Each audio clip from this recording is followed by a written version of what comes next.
My opinion, and I think I probably share it with a lot of y'all in the audience, is that Sam is pretty terrified of Lucifer.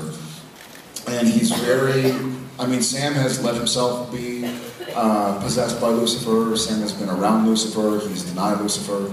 I think Sam is it's sort of an all hands on deck.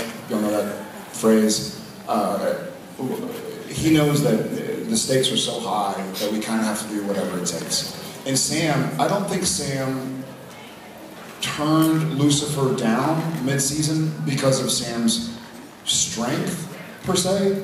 I don't think he was too strong to take on Lucifer. I think it was because he knew he was too weak to take on Lucifer again. And maybe that's the same thing.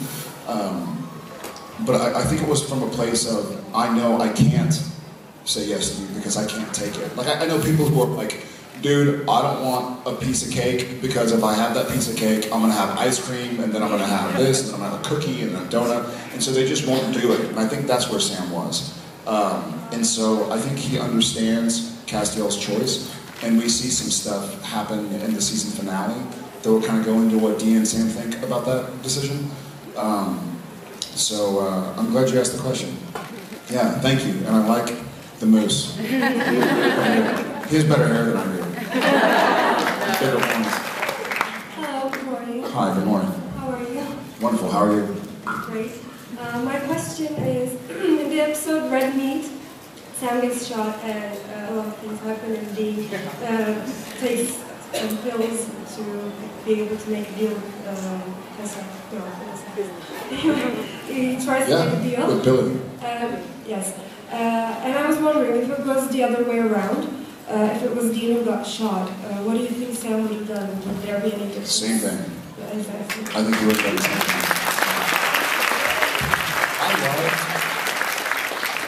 For me, that was there were a few episodes that, for the most part, you know, when we're filming and the 9 months out of the year that we shoot, there's a certain structure to my life, and there's a certain pattern and a set of habits. You know, I wake up, and this is a day in the life of Jared. You know, on a Monday morning, I wake up about an hour and a half before Cliff picks me up, and I'll have a cup of coffee, and I'll go to the gym, and I'll get on the treadmill and read my lines, and just read them. You know, and I'm jogging, and I'll read the lines that I have for the day, and then when I'm done, I'll go back to page 1, read them again, read them again, read them again.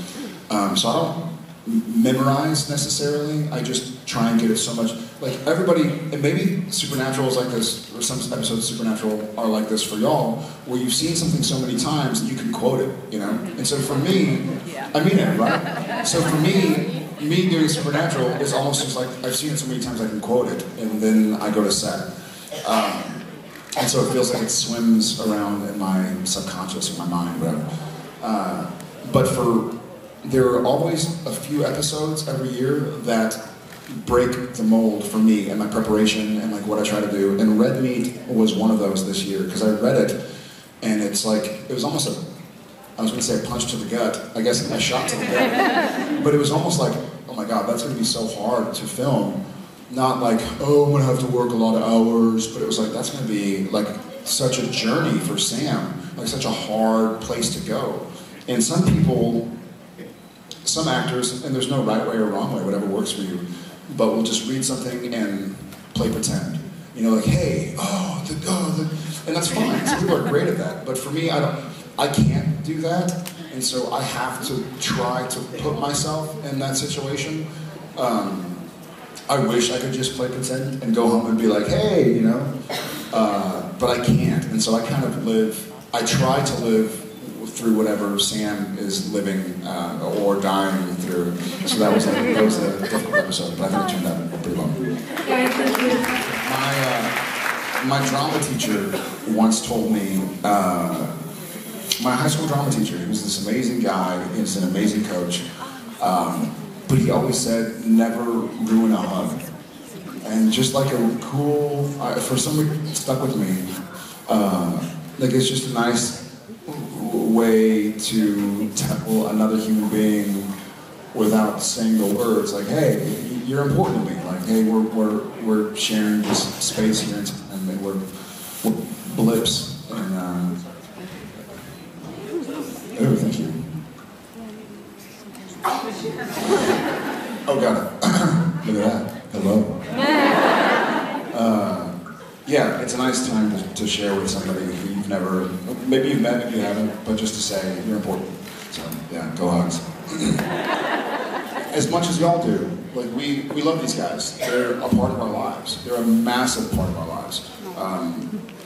And I'm very fond of Sam. You know, I think he's a great guy. I think he really tries hard, and so I'll protect Sam. And I'm making it sound like it's scary. Andrew's fantastic. Bob Singer is fantastic.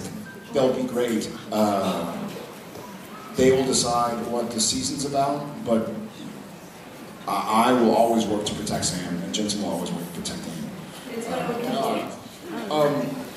This is a true story. I did a movie called Cry Wolf in 2000, and it was a good movie. I liked it. I did it in 2004, and the internet, like chat rooms, had just started.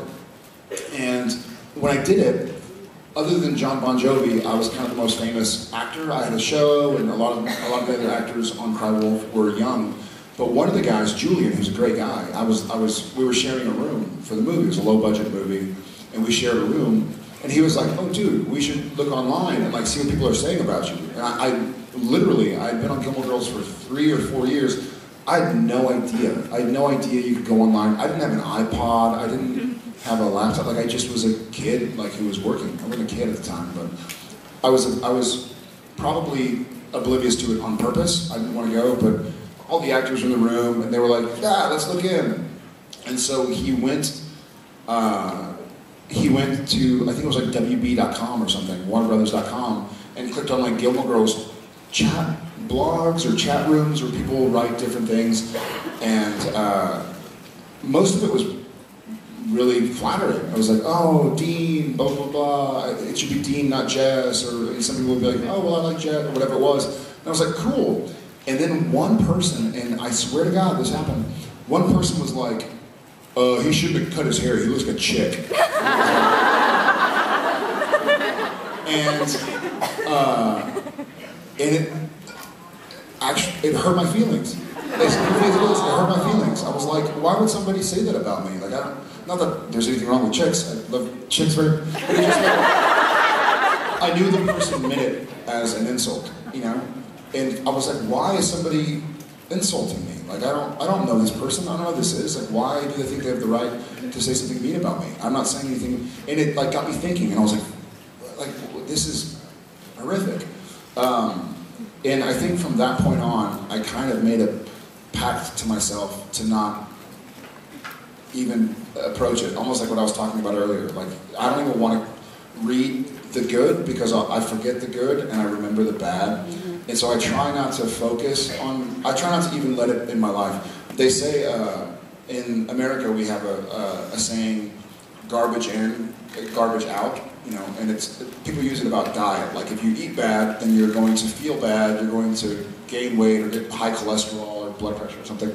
But I believe the same about kind of, I believe the same mentally. Like if you read a lot of bad, if you hear a lot of bad, especially like in my personality type, you tend to focus on it. Like I'll focus on criticism more than I'll focus on flattery. And so I try not to read too much, but I mean, you could probably scroll through my Facebook or Twitter. There's some mean things that are said. Luckily, I'm at a place now where I have a wife I love very much, and kids I love very much, and friends and y'all. And so I can ignore the bad. But that's, for some reason, that's not the worst criticism I've ever received, but that's what I remember, and that was 12 years ago. But now I have y'all, so.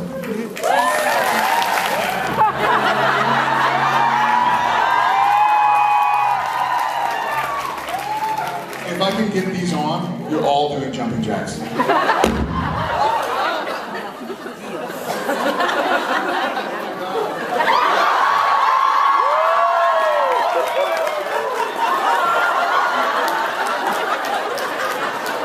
This is the first time I've ever tried to put on. I'm going to try and do this. Watch and learn tonight.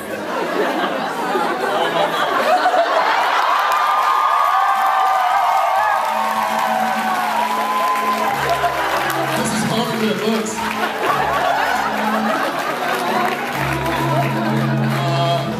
There's no place like home, but there's no place like Rome.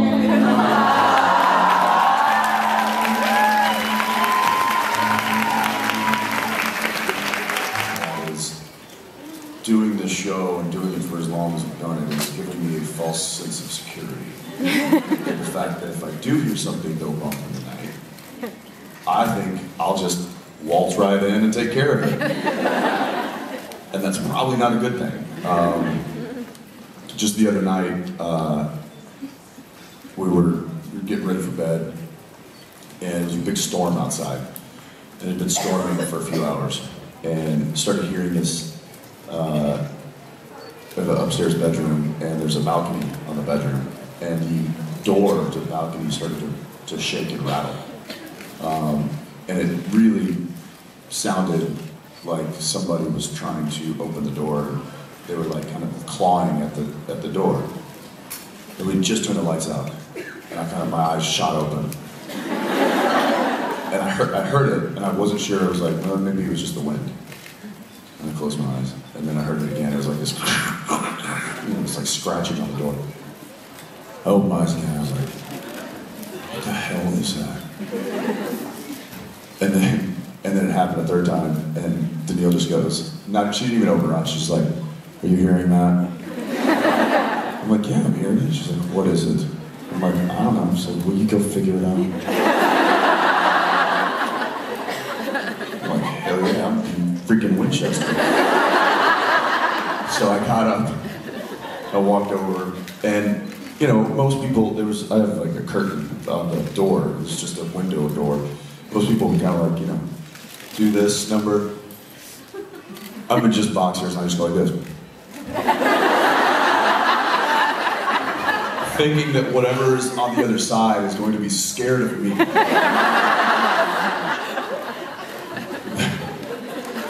And what it was is, I guess earlier in the storm, before we'd gone upstairs and got ready for bed,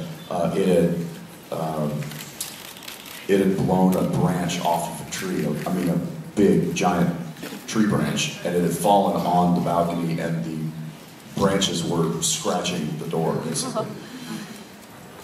So I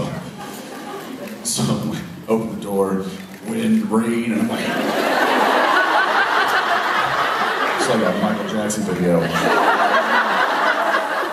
I look down, I'm like, I got it, honey, it's a branch. Take it over,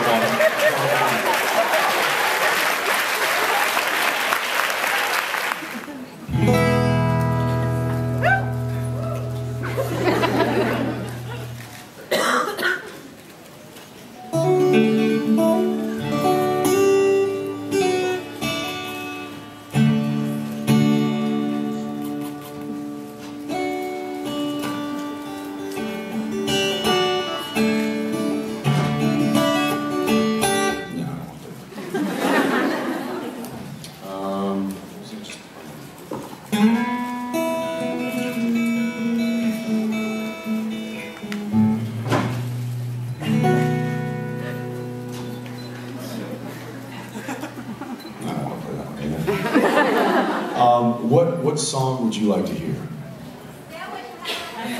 Superman! Superman! Wild Fountain Time? No, I don't want to play that. Freebird! Is there a capo anywhere?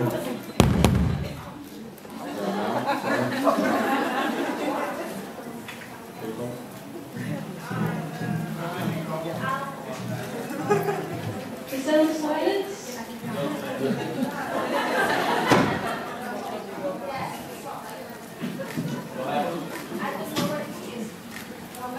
Is there one?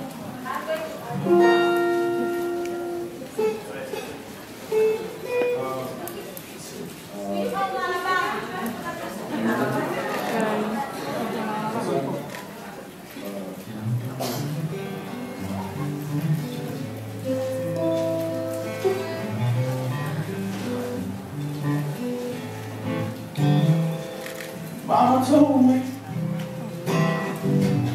when I was young, sit beside me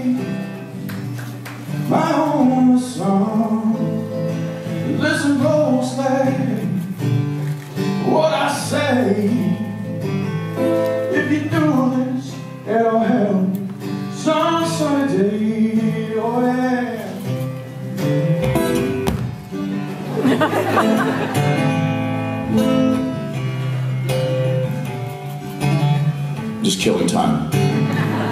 Oh.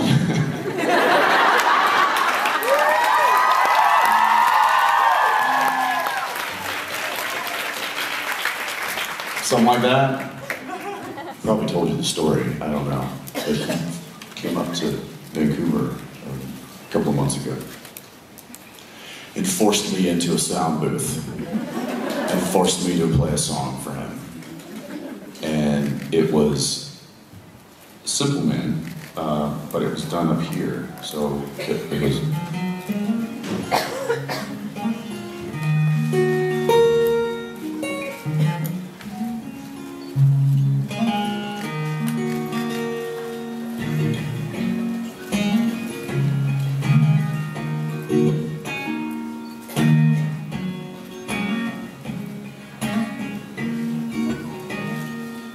Mama told me when I was young, sit beside me, my only son.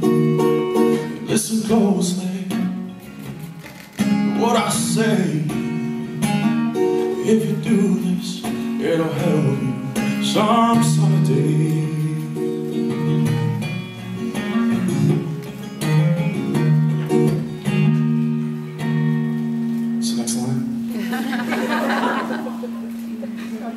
Forget your lust with a rich man's gold. All that you need is in your soul. You can do this, oh baby, if you try.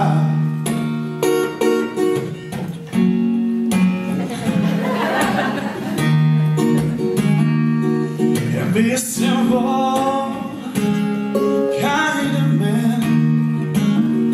Be someone you love and understand. Be a simple kind of man. Won't you do this for the sun if you can? So you'll hear that on this new album.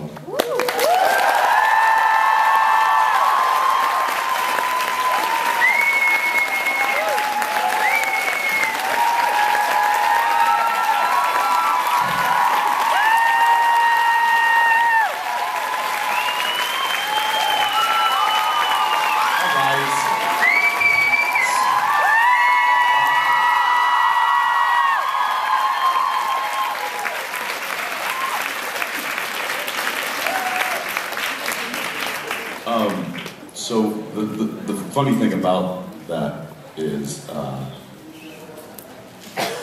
we were sitting. He came over. He was like, "Hey, listen, now, I want you to let's do a song together on the new album." I was like, "All right." I'm sure he asked me after a few cocktails, and I was like, "Yeah, let's do that." Then, like 2 months later, he calls. He's like, "All right, you ready to do that song?" Like, huh? I don't. What do you mean? What did you think about, what song you want to cover? I'm like, no. He's like, all right. I'm like, well, which one do you want? He's like, it's totally up to you, whatever you want to do. Let's do that. And he's like, all right, well, I guess I'll think about it. He's like, all right, cool, I'll be up there in a couple of weeks. Like, all right. So a couple of weeks goes by. I've been listening to the radio and trying to go through some of my old iTunes library and try to find something that I thought would be cool and be easy to do. Thinking the whole time that Jason was going to do most of the heavy lifting, I would just kind of maybe sing back up. So he shows up in Vancouver and he's like, all right, what are we doing? And I'm like, I don't know. I literally don't have any song. So for a whole day, we just sat there trying to figure out what we were going to do. And then at a certain point, I don't know why I put the snap the cable on the thing, and I just was like.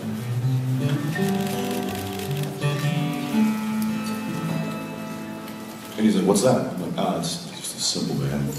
Done it before with Loud and Sway, and whatever. He's like, with the whole band? I said, yeah. What are we gonna do?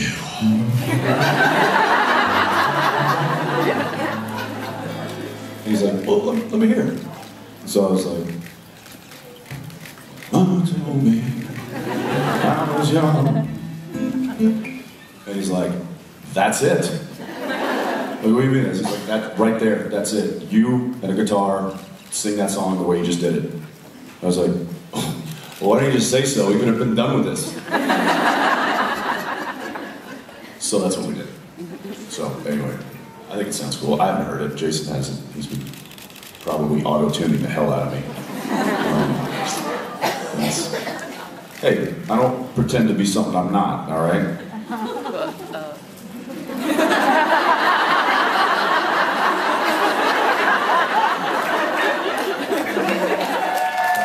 Oh my God, it's Mark Shepard!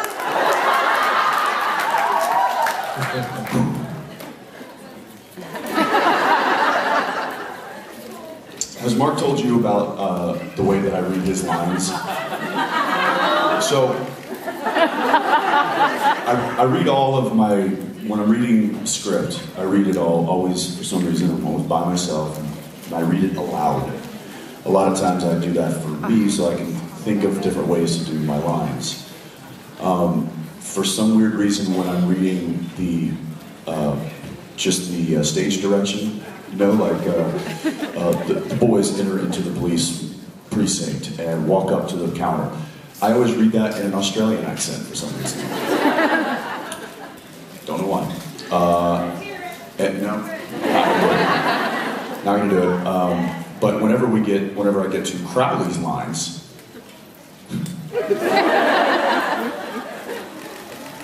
I don't know why. This is just how I hear it. Oh, hello, Dave.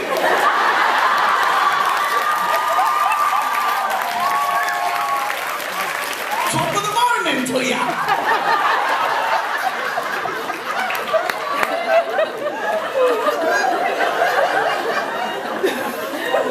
It's like this weird amalgamation of like a leprechaun meets Monty Python. That's just how he sounds in my head. And it's very entertaining. And I make myself laugh doing it. Thank you, Mr. Shepard, for bringing me such joy. 7 years it's been going on. 7 years? You don't say! Cheerio! I do add little, like, British, you know, euphemisms into your line. Just pepper them in. Just a little there, little here. See?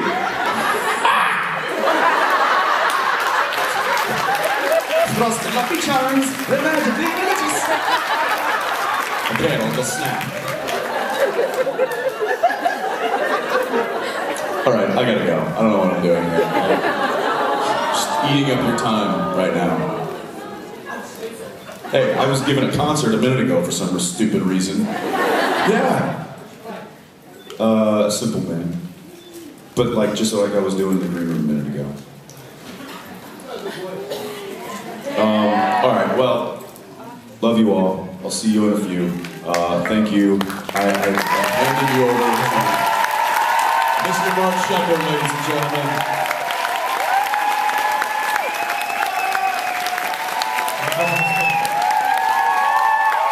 All right.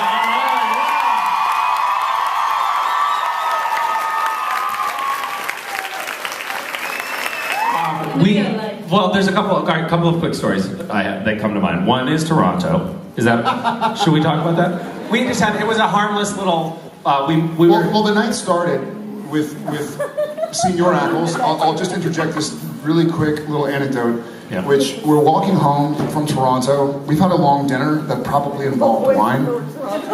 And Jensen, Was it wine or tea that we had that night? I can't remember. I think it was a lot of tea. And Jensen, for whatever reason, looks at me and goes, slap me in the face. I'm not one to be told twice, so I rear back and he's like, oh, dude, pulls out half a tooth. So it's like, I didn't mean like that. And I was like, you said slap me in the face, man. I'm Moose. Like, what do I do? So, then the night carried on. Yeah, just so you know. So that was the spirit with which we went into a wrestling match. Like, that had just happened, and we were like, you know what we should probably do right now? We should move the coffee table in the hotel room, and we should just, you know, try to kill each other. Sounds logical. Makes sense to me. And we did. We really wrestled pretty seriously. Pretty vigorously. There was one point when, and we'd had so much tea that we really couldn't feel. We couldn't really feel anything anymore. And so I was like, you know, I'm wrestling Jared, and Jared is, he's a little guy. And at one point, he had me pinned, and he was pushing on my arm in some way, but you know, a normal person would have been like, all right, I tap out, I'm done. But I was like, Misha doesn't have those. Fuck him, I'm not gonna tap out. I'm not tapping out. And so he kept going, and then there was a sound that came from my elbow. A couple, they're like 2 or 3 It was pounds. like, and Cliff was like, that's it.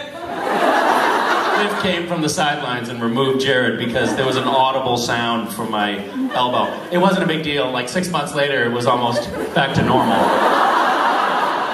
I think I went up to Misha maybe a week or 2 or 3 or 4 later when he worked again.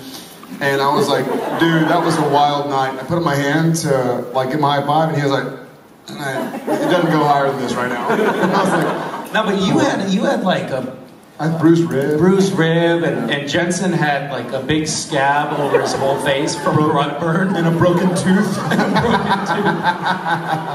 I was hurting too. My elbow was hurting. Yeah, my hip and the ribs. Yeah, we did a It was fun. good job. It's an interesting wrestling match when the smallest guy in the room weighs 180 pounds. Like, that's usually when damage can be done. That's how we prepare for stage combat.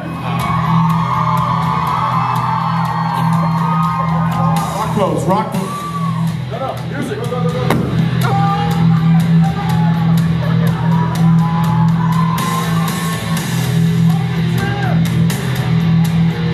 rolled off the chair! It rolled off the chair! How do I kill the music right in the moment? We literally, just backstage, had a 5-minute conversation about how we promised not to drop the microphones anymore. 5 minutes long, and she was like, okay, they cost €1,000 a piece, so please don't drop the mic anymore. Hey,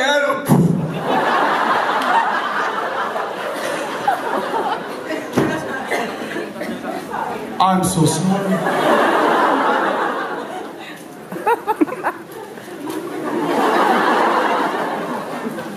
You realize that it was inevitable. It had to happen, and it will probably happen 10 more times during this panel. All right, I got it.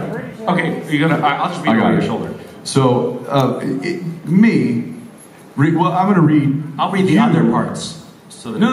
it flows. I'm telling you, this is how I read it when I'm reading it. Oh, you're going to read myself. all of the I parts? read all the parts.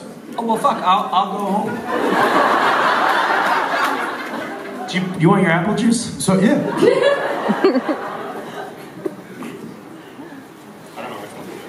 This is really well-aged apple juice. They used to disguise it by putting it in a coffee cup. Okay, so let's see. Scene 19. Interior Impala. Parked field day flashback. I'm actually nervous right now. Through one of the windows, we see Dean out of Fed threat. Now, normally, and I don't know why, and I have no idea why, but when I'm comfortable and I'm sitting on my couch and I'm reading my script, I read all of the stage direction in an Aussie accent. Well, we're gonna have to hear that. Through one of the windows. Through one of the windows, we see Dean out of the Fed threads and in the cities now, walking through a field by a forest. In the foreground, we see his skill phone on the Impala's dash. The phone rings, Caller ID, it's Cass. Dean reacts. Hearing the phone, he heads over back to the car. Note, in this scene, the phone is a character. The problem is Cass. So, we can cut back to the shots of the phone as if Cass is in the car the whole time. Dean picks up the phone, puts it on speaker. Cass? More coffee from Cass. Hey man, you okay? I'm mostly confused.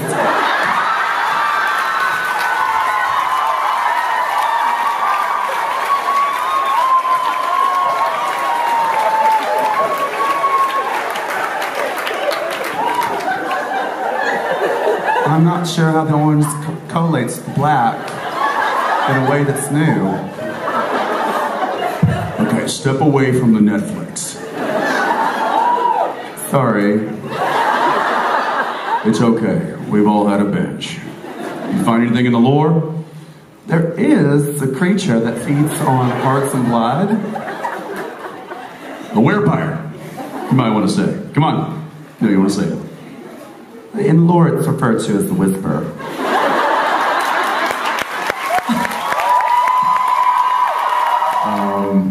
Know that in fact when I read that script and I read that scene about Dean going back down, that wasn't written down because we're two showrunners past when that happened. I mean, that was season 4. Well, I went into hell at the end of season 3, and then season 4 came back out of hell. But so that was Kripke. Then we had Sarah Gamble. She came in and she wrote two seasons, and then Carver came in and he's been doing them ever since. So I don't think that was really heavy in the mind of our writing staff now of like, whoa, this is Dean's first time back into hell after being rescued. So that was just something that I decided to kind of play because I thought about that. I was like, wow, this is actually the first time. There might be a little hesitation. I wish that there had been a little bit more of a moment built into the script, but there was a lot of story to tell in that episode, and you know, a lot of times the writers, they need to get to the point because we only have 42 minutes to tell our story, and Standards and Practices and Warner Brothers and the network, they're not gonna, you know, they're not gonna be like, well, maybe we could add a few. We're not HBO. But yes, thank you for noticing that because that was a little subtle thing that I hope. Yeah, we all noticed. Told a little bit of. What did you do? Did you really do anything, or are they reading into something and then you're pretending that you thought about it? Is that what's happening here? Shut up. There was, you talking about when Billy opened the doors and then that hesitation there? Yeah. It was literally just a moment. Yeah. I was like, it was just like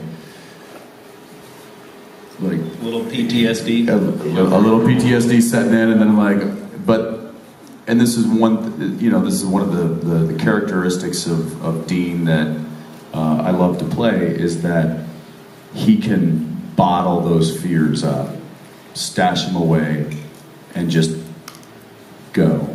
And sometimes I wish I could do that. For those who were not privy to for those who are not going to visit us on Tuesday or Wednesday, we had a really awesome time, and I've had some bad misfortunes a few times right around this time of the year, so it was really special to come back and see all y'all, and Love you!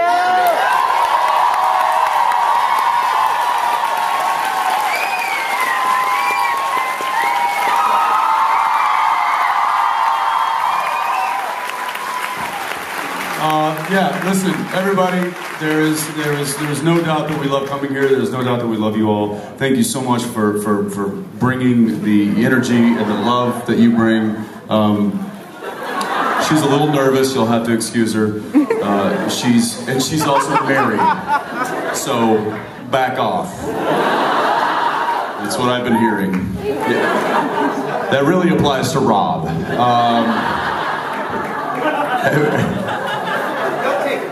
Okay, write that down.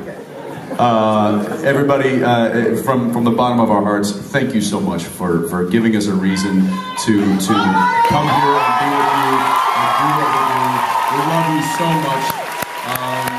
Anybody else want to say anything? Anybody? Anybody? No? They all hate me. We love you.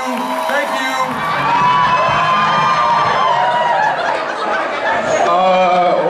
I will start.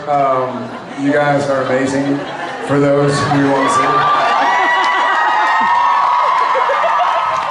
And yes, we were.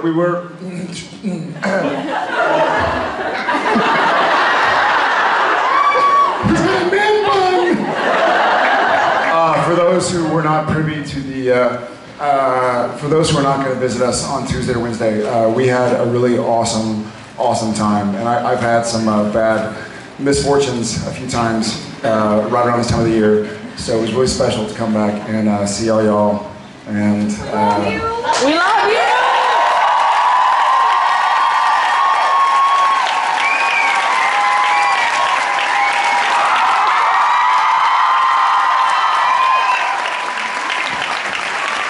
Yeah, listen, everybody, there's no doubt that we love coming here. There's no doubt that we love you all. Thank you so much for bringing the energy and the love that you bring.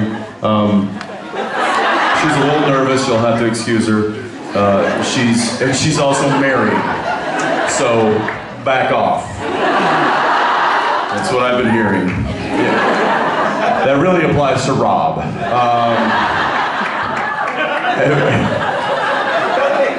Okay, write that down.